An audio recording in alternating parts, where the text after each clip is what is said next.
What's up, guys? Editor for Greg White here, and I am filling in this week. Basically, Greg, he's on the road, he's traveling, and he's getting a lot of things ready for future episodes. So I'm just kind of filling in just to kind of let you guys know that this episode we're picking up where we left off last week with Greg's guest, Sena Zorlu, founder and investor. And they are going to be talking more about decoding the messages between founders and investors. And yeah, hope you enjoy.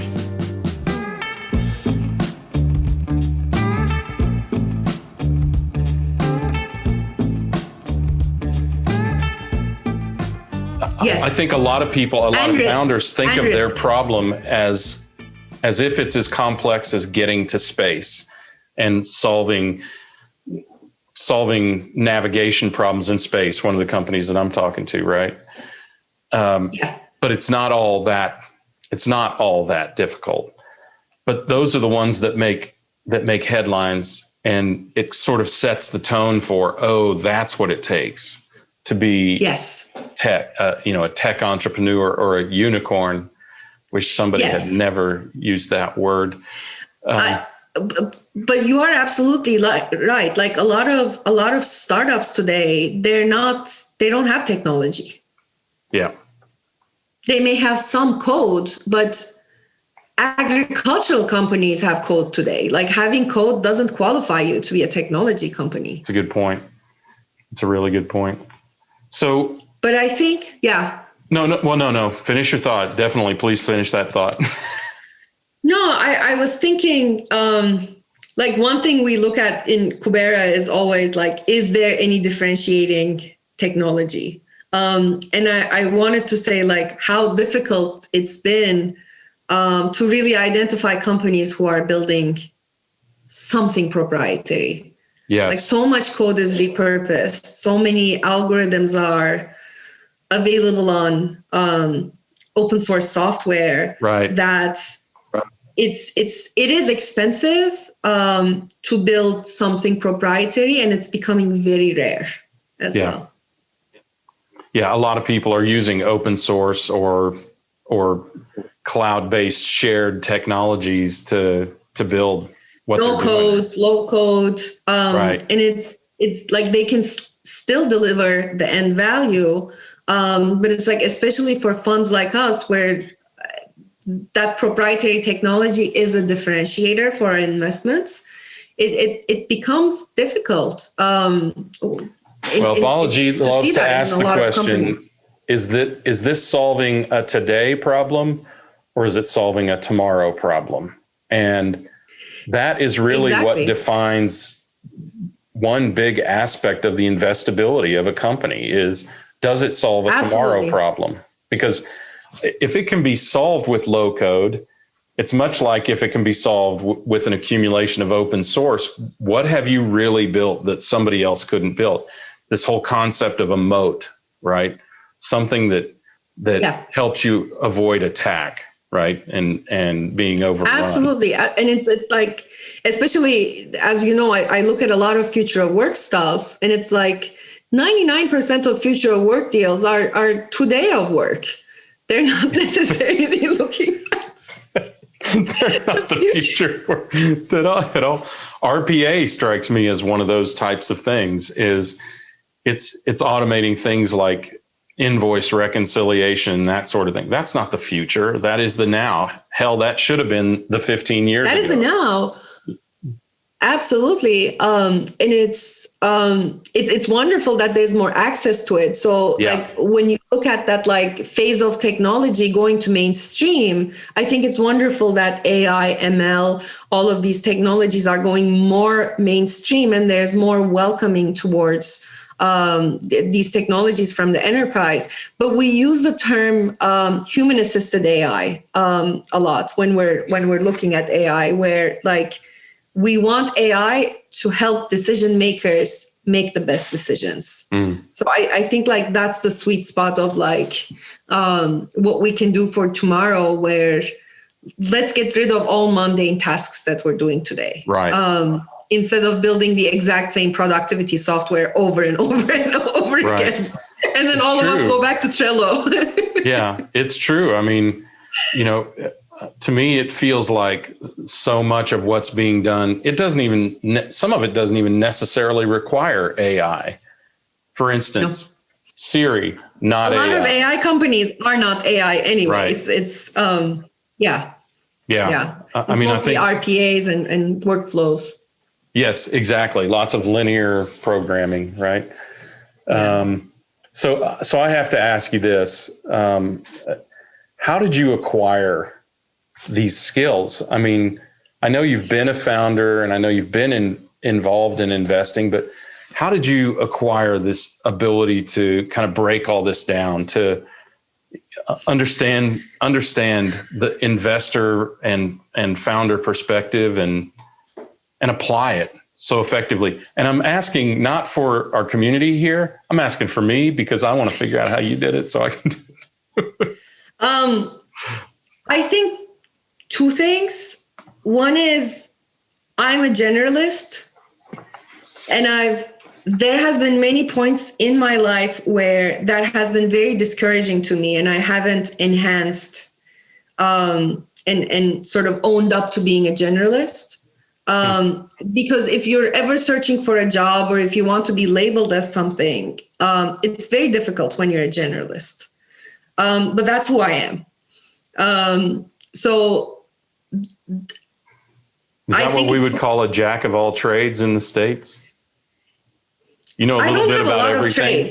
I don't have a lot of trades in that sense. You know what I mean? But it's like I can talk about many things, let's say, if that's a trade. So it's like one side of that is up to a couple of years ago, I always saw that as a disadvantage, where I saw a lot of people as like being expert in something, and I was never an expert in anything. But then I have learned to own up to it and benefit from it through, and I think venture capital has helped that a lot, because it helped me understand where I can put all of that to good use. So I would say one is that I think like it's okay to be a generalist, and it's okay to like there are career paths that come from that, because like especially in my early 20s, being a generalist was very confusing to me, because everybody was like, you were amazing in math, like why don't you become an investment banker? And like, I don't want to become an investment, and like, why don't you do this? Why don't you, like it was all very confusing. Like, why don't you become a lawyer? Like and I didn't want to do all of that. And it took me a while to own up to it, and a lot of depression. But I would say that's the first thing, of like understanding where your strengths are and trying to like replay the game with those strengths. And the second thing is, I think I have a spongish appetite to learning, and then not just learning, but like redigesting and like structuring it in a like consumable way. Which could have made me like a good teacher or something, you know, but it's I think it's mostly that. Like I try to take knowledge, and then for me to remember it well, I have to partition it, and it has to fit into a box. And like that's how I always took notes when I was in class. So my notes were always very popular because I had like little diagrams. Like I took notes like all over. It wasn't like one paper. And it was like bullet pointed and like, because that's how my mind was. So I think that helps, because when I try to when I learn something new, I try to position it in a way that can serve with everything else that I have. So it gets added. It's not like just life experiences. So I think those are the two things that worked for me. But I would say it took a long time for me to turn that into an asset.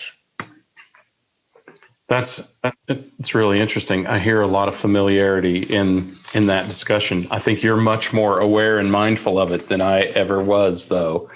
You kind of analyzed it and were thoughtful about it. I guess I just thought I was too lazy to learn anything at any real depth, and just accepted that. I went to doctor and I was like, I think I have ADD. Like I actually went to a professional and I was like, so we got a worksheet and like I was checking all of the points. And so I went to the doctor and I was like, here's the worksheet. See? It was like 17 out of 20 or something, you know? And it was a very short conversation where she took my life history and she said, if you did well in school, you don't have ADD. Like that's the norm. And for me, so like for me to tackle through like what was wrong with me and like, how can I make sure that I can succeed in the future? Because some of this is advantage and some of it is disadvantage. Having so many interests creates lack of focus, lack of prioritization. And to do a startup, if you want to become a VC, you can have your ADD and become a VC. But if you don't tackle through your productivity issues, you can't be a good founder. So for me to transition back into Founderville, I had to sort how I can take this and put it into good use. So for me, like it was a process. So that's why, like, because I went through the process to actually solve a problem, I had to focus time to think about it. Because as you said, like, I just had a baby. So it's like, it has given me new perspective on time. Because if I don't get things done when I cannot get them done. Right. And I think like pre-motherhood, time was a more fluid concept. Yeah. So like I was forced into going through all of these changes to be a successful founder this time round, and also like, you know, balance everything out that needs to be balanced. That's it. Wow.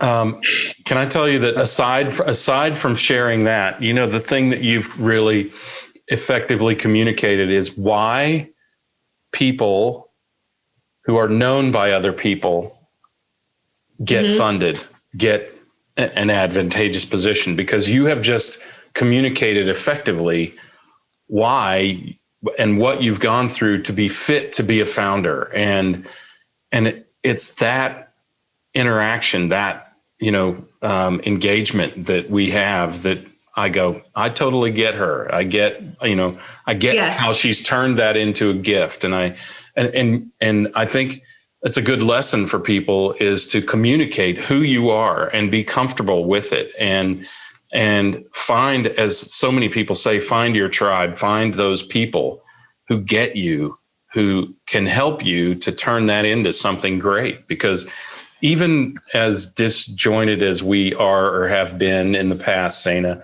we can make things great, and other people can too. And they just need yes. somebody that gets that and that can help bring it out of them. All right. But here's the thing. You leaked something, and that is that you are a founder yet again. And I know yes. I know your company is in stealth. So first, I would love for you to describe what the heck stealth is for anyone out there who doesn't know.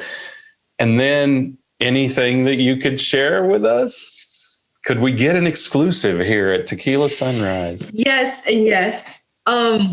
So stealth, funny enough, there's this trend that I've been loving. I don't know if you've heard of it, building in public. I follow a couple of companies where they're completely transparent with their revenues, with all of their processes and everything. And it's usually on Twitter, or that's where I've been finding them. But I've been following a couple of companies where they are building in public. Okay, so stealth is the complete opposite of that. Where stealth is like, if you have a conviction of where your product is going in the market, and you think there's a significant advantage to building behind doors a bit, you take the time to reveal to the public so that you can use the launch time to more of your advantage. So for the first time, I'm building a consumer company, which is why we have chosen to build in stealth. But I would say with enterprise, it would be very stupid to do that.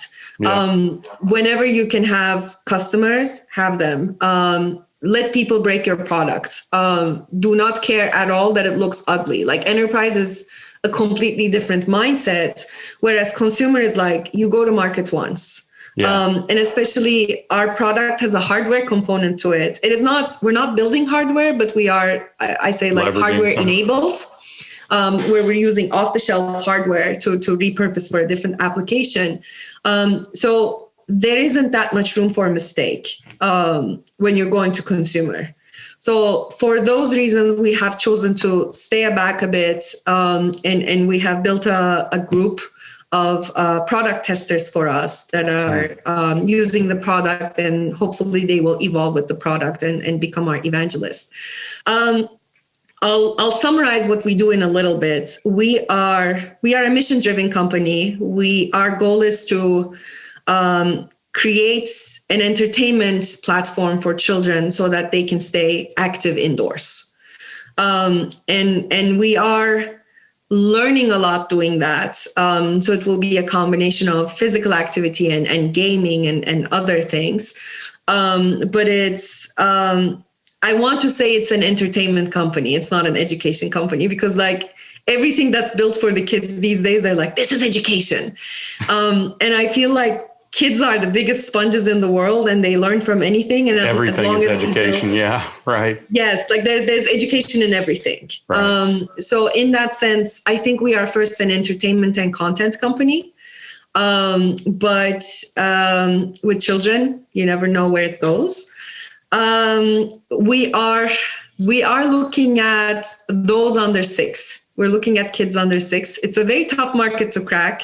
They're very honest. They're brutally honest with your product. If they hate it, they hate it. So we've actually built a little board of advisors with kids. That is going to look good on some kid's resume in the next 10 or 15 years. And I was on the board of advisors. A lot of our social circles kids. Yes. Major consumer company. Yes, but it is for the parents as well. I think I want to say parents, but we know this is going mostly for moms. Moms need a guilt-free break to do things for themselves, and children need, whatever happens with COVID, work from home is here to stay, and a lot of outdoor activities that we've been going to, going to movie theater, going to the gym, and a lot of activities, they've been pushed indoors in our lives with like Pelotons and Netflixes and all of it. Right. So I think this is going to be a venue where like, if mom has a Peloton, hopefully we're going to be the platform for the kid. So that's what we're working on. Well, that's going to be a big market. Let me tell you, when all of those Pelotons finally get shipped over here by air, that will be a big, big market. Yeah. And it's interesting. We've been doing a lot of like potential customer calls, understanding of like what people need. And it's the feedback has been wonderful. It's an interesting market. First of all, as you said, very large market. And very large consumer spending. The millennial parent is spending about $1,000 more per child than Gen X parents. Wow. So there's appetite, yes, and most of it is digital products and like smart toys. So there's good appetite. There's about 7 million kids that come into your market every year. So there's like fresh opportunity. Right. So it's a good market, but at the same time, we have to discover how much it will be to acquire those newcomers into the market. So it has its challenges as well, but like, I think it will be fun to figure it out. I can't wait. I know you can't tell us right now, but I can't wait to see it. Anything that keeps these poor kids who are heads down in their iPad while their parents eat dinner, anything that gets those kids active, I just feel like has to be powerful. I'm maybe that's a good thing, but to me, it just seems a little unnatural for a kid to be isolated at dinner with headphones and their iPad in front of them. So get these kids active, get them engaged with mom and dad, with other kids, whatever. I think that is powerful, powerful stuff. And it will be for a good long time to come, right? It's interesting, some of the trends that we've seen evolving, like millennials buying homes, right? Remember, it wasn't that long ago that we were talking about that millennials would never own their homes. And now they're the largest purchasers of homes, at least in the States. So, and they're relocating. Right. That's also been an insane trend, where I think it's going to be incredible, where you have these like technologists and I think high earners going into these traditional US towns, bringing that consumer dynamic into these towns, bringing, different service businesses along with them and different requirements. I think it's again, a democratizer of small versus large cities. It's going to be incredible. Yeah. So do you think that maybe Blue Ridge, Georgia will have a metropolitan museum? Why not? Maybe not. But you never know. Of course, if you've ever been to Blue Ridge, Georgia, it's basically an outdoor museum. I mean, it has its own gifts. If you're looking for the wilderness or lakes or mountains or trees or parks or paths. I think we are going to digitize a lot of these like experiences, such as going into a museum. And I think as we add more space in our houses, I think we will have like one spare room for like the crazy digital activities of like, the VR room. Yeah. The home theater of the past will become the VR room, right? Yeah. I think so. I think also like, I don't know, like with COVID, we've learned, yes, the world is large, but like we've learned also how small it is and how we are all tied to one another. So I don't know. Everybody talks about roaring 20s. I don't know how explosive travel, like international travel specifically, and being more adventurous and all of that. I don't know how those will pan out. But there's a lot at the consumer level that's going to be really difficult to predict. And that is going to continue to be a challenge for us, right? Yeah. Because I think you'll see a lot of trends start, and then the current infrastructure, whatever dynamics, won't allow that trend to get to an explosive stage. Who knows? It's just a thought. Yes. Not that I know anything. Yes. Okay. Well, first of all, thank you. And thank you for contributing something purpose-driven. I really, really appreciate that.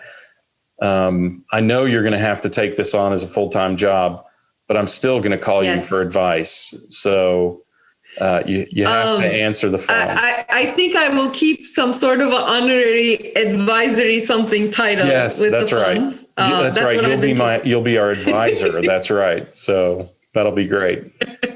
All right. So before we wrap here, any single or few takeaways that you just think, if someone left this without getting this, they would really have missed out on the last, Lord have mercy, few minutes?